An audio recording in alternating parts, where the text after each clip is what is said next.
Olá a todos e a todas, meu nome é Maria Cláudia Oliveira, sou professora do Instituto de Psicologia da Universidade de Brasília e responsável pelos conteúdos da unidade denominada Fundamentos Éticos da Socioeducação. Eu gostaria de começar comentando com vocês a importância da gente pensar a socioeducação a partir de seus fundamentos éticos e não apenas a partir de seus fundamentos técnicos.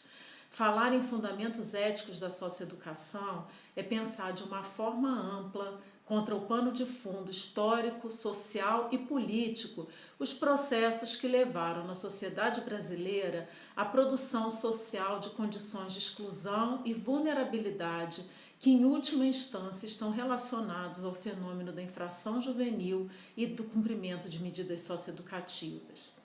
Então é importante, é isso que a gente vai fazer nessa unidade, voltar um pouco atrás e pensar na construção desse sentido de infância na sociedade brasileira.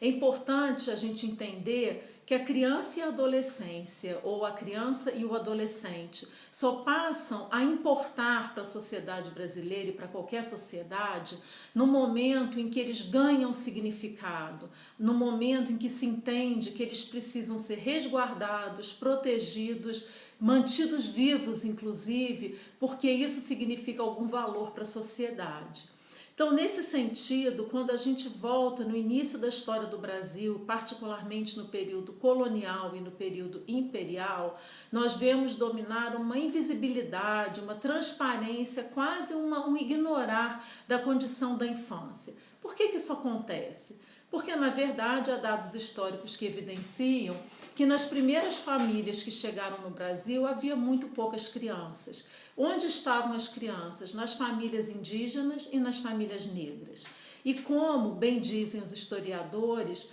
normalmente a história é contada pelo olhar dos adultos, pelo olhar dos vitoriosos. Então essas crianças, o discurso delas, a narrativa delas não foi registrada, portanto a gente sabe muito pouco sobre essa fase do Brasil. E é uma fase que vai de 1530 a 1808, já no século XIX, quando com a chegada da família imperial no Brasil, né, o início do Brasil colônia, existe uma expectativa de uma mudança nesse quadro a partir do reconhecimento de que esse foi um momento de valorização da cultura, de valorização da educação, de início dos sistemas públicos de educação, né? E imaginava-se que isso fosse contribuir para um novo momento da infância. Entretanto, o que se percebe é que o crescimento econômico, a urbanização, o nascimento das primeiras cidades, ainda que uma urbanização costeira, e o aumento da população fazem com que a sociedade brasileira cresça por um lado, mas construa contradições do outro, né? Então o desafio que foi no surgimento da República, a conversão da sociedade brasileira desde a condição de uma oligarquia rural para uma economia industrializada, chama a atenção para a necessidade de se conservar as crianças, de se cuidar das crianças e de se educá-las, mas ainda muito dentro de uma lógica de capital humano, né? de conservação do futuro trabalhador. Tá? É interessante a gente pensar que esse período também ele coincide com as primeiras décadas depois da abolição dos escravos, que foi um pouquinho antes da proclamação da República. E é uma situação onde passamos a identificar o surgimento da denominada nova pobreza, né? As famílias de escravos que receberam a liberdade, mas que não foram cuidados, deram origem a um novo grupo que foi habitar as favelas, foi habitar as zonas mais pobres da cidade e criar, particularmente quando a gente pensa em termos de crianças e adolescentes, a classe das crianças em situação irregular, que foi o objeto do Código Melo Matos ou do Código de Menores de 1927. Nesse sentido, né, nós percebemos então que seja pela sua invisibilidade, seja pela reprodução das condições de desigualdade e exclusão,